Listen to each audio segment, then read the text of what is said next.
Hello guys, in this video I'm going to be showing you how you can connect your Instagram to your Twitter account. So here when I open up my Instagram, you can see that here is my profile. So in the previous version of Instagram, you could go to these three lines and then click on settings and then click on account, and here you would find your linked accounts. But in the latest version, this method has been removed. So now if you want to connect your Twitter account to your Instagram, for that you need to create a new post first.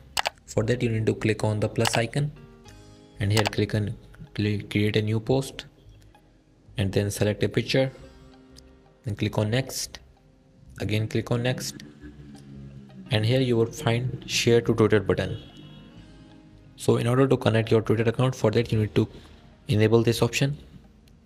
So clicking it will take you to a new page. Here you need to enter your Twitter email and password.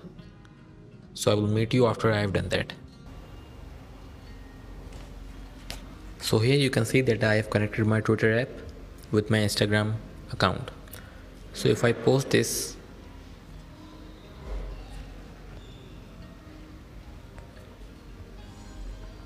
so here you can see that I have posted this picture.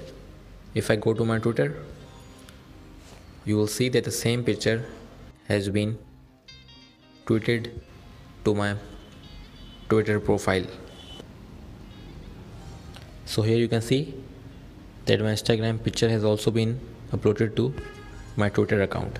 So I hope you found this video useful. Please hit the like button and don't forget to subscribe to our channel. And thank you for watching.